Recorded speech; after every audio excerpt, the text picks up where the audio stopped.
Hey everybody, this is Pastor Micah from Life's Journey United Church of Christ.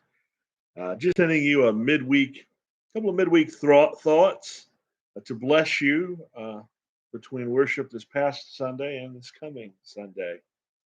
I want to start out by just uh, saying how much I enjoyed seeing some of your smiling faces in person this past Sunday as we celebrated 10 years as a worshiping community at our Life's Journey United Church of Christ celebration service or homecoming service at Lake McIntosh.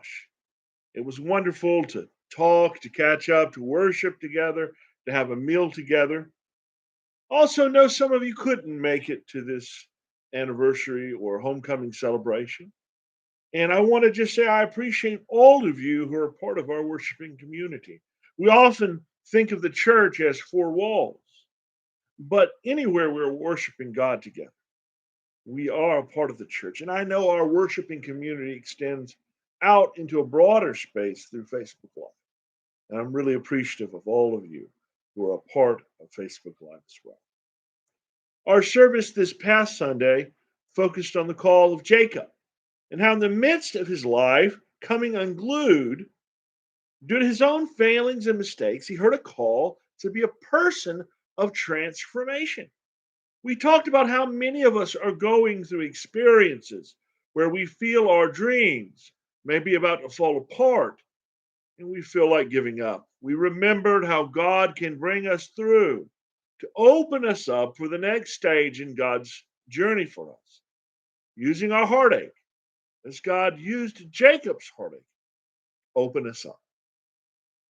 Next week, we will be looking at another similar story, the call of Moses to join God in the work of setting free the oppressed, a call that came in a particularly dark moment for Moses when he had given up in his dreams, when, like Jacob, he had to run for his life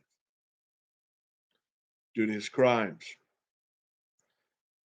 In today's midweek reflection, as we bridge our reflection on these two stories, as we pause in the midst of our busy weeks, I want to challenge you to hear the message of both stories. Our trials, our troubles, our dark times are not the ends that define us. In her book, Rising Strong, Brene Brown talks of the process we go through when we face adversity, when we face loss, even face seeming failure, and have to begin again. And I think some of us are going through this or have gone through this the last few years. Brene says those who can begin again and thrive learn the art of three things: reckoning, rumbling, and revolution. To reckon, she says, is to face head on what our struggle is and how we got there. To rumble is to really sit with our emotions, our questions, our fears, so we can face what lessons this experience can give us. I once heard Tyler Perry um, talking about how, we repeat situations over and over again and we wonder why.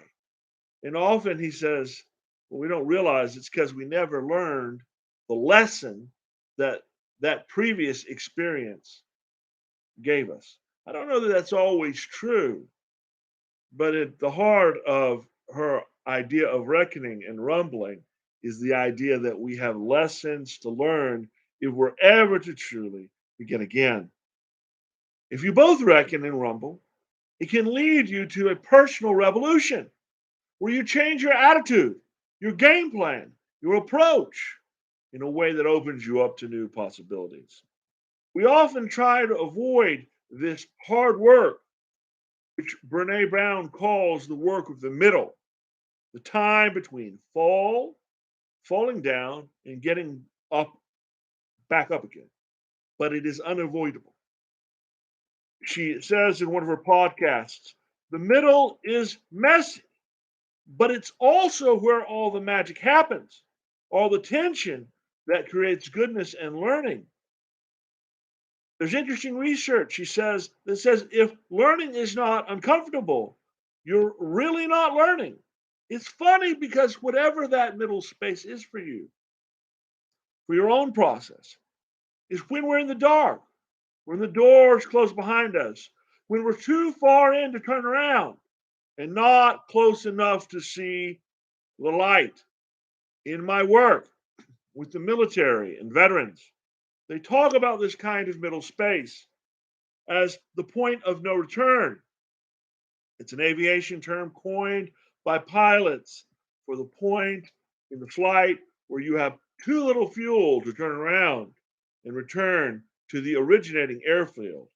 So you have to go forward. What is this work of the messy middle, of reckoning and rumbling to be a revolution look like? It looks like a friend from Florida I spoke with a few weeks ago. In the midst of parenting and college herself, she had a baby. Then, on the heels of her baby being born, after she had her first vaccine shot, before she had a chance to get her second, she got COVID. She and her family all got sick and had weeks not only of illness, but also of recovery.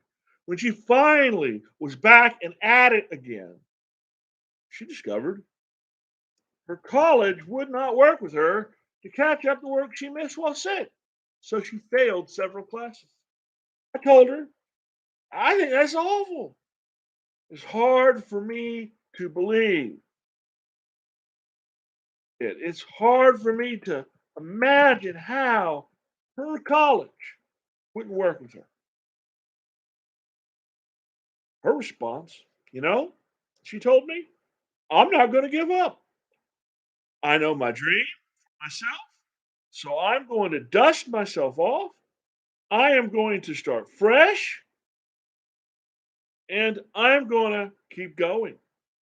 She described the classes she'd signed up for and her plan to finish them.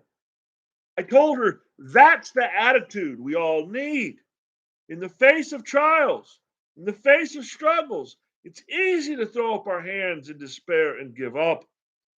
Instead, she has chosen to reckon, to rumble, to let her life be a revolution rather. She knows in the midst of the darkness that we often can gather the strength that enables us to finish the journey. It being Hispanic Heritage Month, I think of the story of Elvia Alvarado. Elvia had a vision of a transfigured world, which led her to work with poor farmers, many of whom lived in economically depressed parts of Honduras, who were being pushed off their land by big corporations. Elvia helped them to organize, to speak up, and fight for their rights. At one point, she describes all the discrimination, violence, and even illegal imprisonment some in her movement faced, and she became moved by her experience. I must admit that sometimes I get so overwhelmed by the odds against us that I break down and cry. I see our children dying of hunger, and the ones that live have no jobs, no education, no future. I see the military getting more and more oppressive. I see us being persecuted, jailed, tortured. I start to wonder if it's worth it. I start to think maybe I should just stay home making tortillas. But whenever I have these doubts, whenever I start to cry, I put my hands into fists and say to myself, make your tears into anger, make your tears into strength. I feel a sense of power go through my body, and I get back to work with even more enthusiasm, with more conviction than ever. Elvia's words, make your tears into strength, are a beautiful description of the work of reckoning and rumbling to produce revolution. Now we can take situations of pain and struggle and transfigure them into one's birthing beauty and strength. My challenge to you is as we are in this messy middle, as individuals and a community, Don't give up. Do the hard work of digging deep into what lessons this time teaches you so you can come through, ready to be an agent of change on the other side. Hope to see you this Sunday. God bless you all.